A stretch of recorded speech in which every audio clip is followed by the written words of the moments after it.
जोहार दोस्तों, हमारा चैनल ऑनलाइन पढ़ाई पर स्वागत है। आज हम लोग देखते हैं class 10 CBSE chapter real number. इसमें हम लोग थ्योरम देख रहे थे, है ना। इससे पहले 2 थ्योरम कर लिए हैं, ये तीसरा थ्योरम है हम लोग का, है ना। इससे पहले दो थ्योरम किए हैं, है ना। वो थ्योरम हम लोग बहुत अच्छा से समझ लिए हैं, उस पर बेस्ड क्वेश्चन भी हम लोग कर लिए हैं। अब इसको देखते हैं और इस पर बेस्ड क्वेश्चन भी हम लोग करके देखेंगे। तो क्वेश्चन है, थ्योरम है, if A rational and root B, A is rational if A is rational and root B is irrational then so that A root B is irrational. यहाँ पर बोल रहा है कि अगर ए कोई रेशनल है, रूट बी कोई इरेशनल है, तो इसका प्रोडक्ट यानी ए रूट बी ये एक इरेशनल होगा, है ना। ये हम लोग को प्रूव करना है कि ए रूट बी इज इरेशनल। तो चलिए इसको देखते हैं, सॉल्यूशन में देखते हैं। लेट ए रूट बी बी रेशनल। मान लेते हैं कि ए रूट बी जो है एक रेशनल है ना, and its simplest form is P by Q. तो अगर कोई रेशनल होता है, रेशनल नंबर होता है, तो वो हम लोग पी बाई क्यू का फॉर्म में लिखते हैं, यानी न्यूमरेटर बाय डिनोमिनेटर के फॉर्म में लिखते हैं। तो यानी यहाँ पर ए रूट बी अगर रेशनल है तो इसको अगर सिंपलेस्ट फॉर्म में अगर पी बाई क्यू का फॉर्म में लिखें तो इसको पी बाई क्यू का फॉर्म में लिखेंगे। Where P and Q are integers having no common factor other than 1 and Q not equal to 0, है ना। तो अगर रेशनल को अगर पी बाई क्यू का फॉर्म में लिखते हैं तो पी एंड क्यू एक रेशनल नंबर होना चाहिए, Q not equal to 0, Q जो है यानी डिनोमिनेटर जो है 0 के बराबर नहीं होना चाहिए, और दोनों के बीच में कोई भी कॉमन फैक्टर नहीं होना चाहिए, ठीक है। Now A root B equal to P by Q. अब चूंकि इसको रेशनल मान लिए हैं तो ये पी बाई क्यू का फॉर्म में आ जाएगा, है ना। अब इसको अगर लिख सकते हैं A root B equal to P by A Q. अब ये ए जो है इसके साथ मल्टीप्लाई हो गया क्यू के साथ ही, तो ये बन गया पी बाई ए क्यू। इसको इक्वेशन 1 मान लिया, ठीक है। So P and A Q are both rational A Q not equal to 0।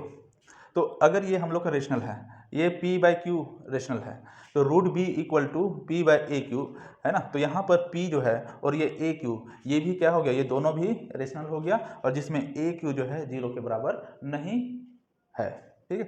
A Q 0 नहीं होगा, therefore p by A Q is rational, है ना। तो यहाँ पर कंडीशन फुलफिल हो रहा है रेशनल का कि p भी रेशनल है, ए क्यू भी रेशनल है, और ए क्यू 0 के बराबर नहीं है, तो इसका मतलब p बाई ए क्यू क्या हो गया है, रेशनल हो गया।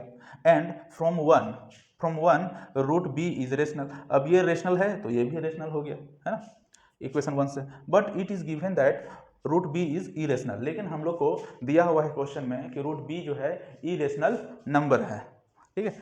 सो we arrive at a contradiction, है ना। अब कॉन्ट्राडिक्शन में पहुंच गए कि अगर क्वेश्चन में दिया हुआ है रूट बी जो है इरेशनल है, लेकिन यहाँ पर हम लोग सॉल्यूशन कर रहे हैं तो वहाँ पर रूट बी जो है रेशनल निकल रहा है, तो यहाँ पर कॉन्ट्राडिक्ट आ गया। अब क्या करें, since the contradiction arises by assuming that A root B is rational. तो ये कॉन्ट्राडिक्शन कैसे आया, क्योंकि ए रूट बी को हम लोग रेशनल माने थे, ठीक है, इसलिए ये कॉन्ट्राडिक्शन हो गया। तो इसका मतलब क्या हो गया कि ए रूट बी रेशनल नहीं है, ये एक इरेशनल है, hence A root B is irrational, ठीक है। तो इस तरह से इस लैंग्वेज में हम लोग को इसको समझना है और इसका प्रैक्टिस करना है। जितना हम लोग इसका प्रैक्टिस करेंगे उतना अच्छा से इसको और बना सकते हैं, है ना। अपना लैंग्वेज भी इसमें लगा सकते हैं, है ना। तो इस तरह से हम लोग समझ सकते हैं, है ना। तो इसी थ्योरम पर बेस्ड एक क्वेश्चन हम लोग करके देखते हैं, ठीक है। चलिए क्वेश्चन देखते हैं।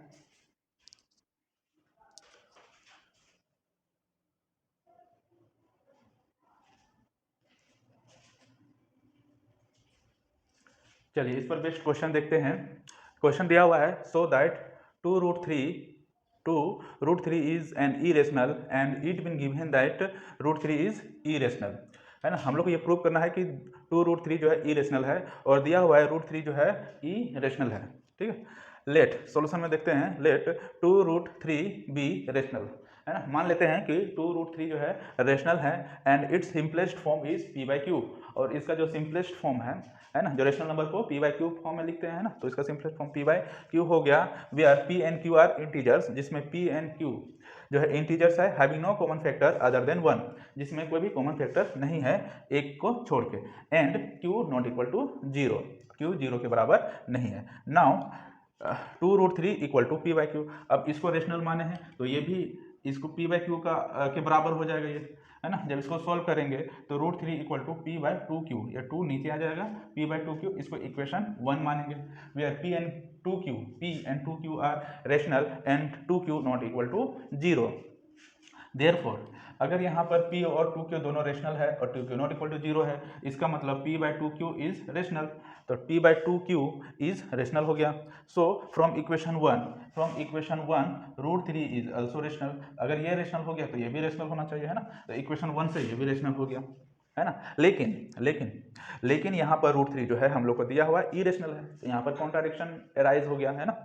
But it is given that √3 is irrational, so we arrive at a contradiction, है ना। यहाँ पर कॉन्ट्राडिक्शन हो गया, क्या करें, ये कॉन्ट्राडिक्शन आया कैसे, since the contradiction arises by assuming that 2√3 is rational, तो ये कॉन्ट्राडिक्शन आया क्योंकि 2√3 को हम लोग रेशनल माने थे, ठीक है, जो कि रेशनल नहीं है ना, इसलिए हैंस 2√3 इज इरेशनल, ठीक है।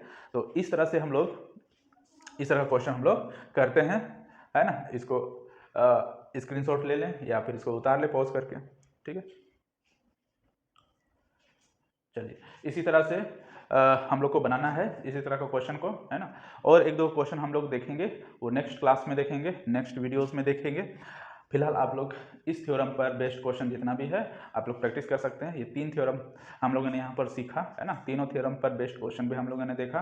अब आगे जो है इस पर और कुछ क्वेश्चन है बेस्ड, इस पर बेस्ड बहुत सारा अभी क्वेश्चन है, इसमें से और इंपॉर्टेंट क्वेश्चन हम लोग करेंगे जिससे हम लोग का कंसेप्ट और क्लियर हो जाए, ठीक है, ताकि यहाँ से कहीं से भी क्वेश्चन आए तो हम लोग का बन जाए, ठीक है। यहाँ पर बस हम लोग को लैंग्वेज पर ध्यान देना है, ये सारा यहाँ जो लैंग्वेज लिखा हुआ है ये ध्यान देना है ना। बाकी सब हो जाएगा प्रैक्टिस करने से, ठीक है। तो आज के लिए इतना ही रखते हैं, धन्यवाद।